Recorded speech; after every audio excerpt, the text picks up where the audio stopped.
আজকে অনেক দিন পর সবাই মিলেমিশে কাঁচা কলার ভর্তা বানিয়ে খেলাম। খুব সুস্বাদু হয়েছে ভর্তাটা, কেননা ভর্তাটা ছিল সবরি কলা, দানা ছিল কম, একদম চেটে পুটে আমরা বল খালি করে ফেলেছি।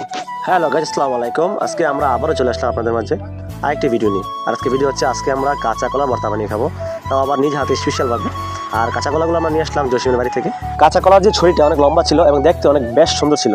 কলাগুলো ভিতরে বিচি কম, খেতেও খুব সুস্বাদু, তাই আমরা আজকে চয়েস করেছি আমরা এই ছড়িটা দিয়ে ভর্তা বানিয়ে খাবো। তো জসিম থেকে বাড়ি থেকে জসিম দিয়ে আমরা ছড়িটা নিয়ে এসেছি ভর্তা বানানোর জন্য। সবাই কাজে ব্যস্ত হয়ে পড়েছি, যে যার মতো করে কাজ করতেছি।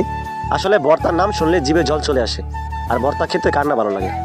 ভর্তা খাওয়াটা তেমন বিষয় না, সবচেয়ে বড় বিষয় হচ্ছে ভর্তার জন্য যে আয়োজন করাটা, যে জিনিসগুলো তৈরি করা, এটা যে কতটা কষ্টের ভিডিও না দেখলে বুঝতে পারবেন না। সর্বের প্রথম আমরা কাঁচা কলার খোসাগুলো ফেলে দিয়ে কলাগুলো অনেকক্ষণ পানিতে ভিজিয়ে রেখেছি যাতে এটার কষ্টটা বের হয়ে যায়। তারপর একটা স্টিলের কাটারের সাহায্যে আমরা এগুলো কুচি কুচি করে নিয়েছি এবং দেখতেই পাচ্ছেন কত সুন্দর হয়েছে।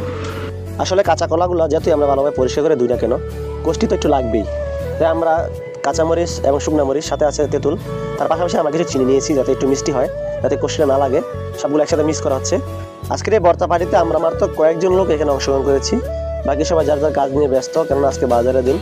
তাই আমরা ভর্তাগুলো মাখার কাজ শেষ, এখন আমরা খাওয়া দাওয়ার পালা। আজকের এই ভর্তাগুলো দেখতে যেমনটা সুন্দর, এমন খেতেও তেমনটাই মিষ্টি হয়েছে এবং সুস্বাদু হয়েছে। আপনি সবার চেহারা দেখলে বুঝতে পারবেন যে কতটা সুস্বাদু হয়েছে। দেখেন সবার খাওয়ার স্টাইলগুলো।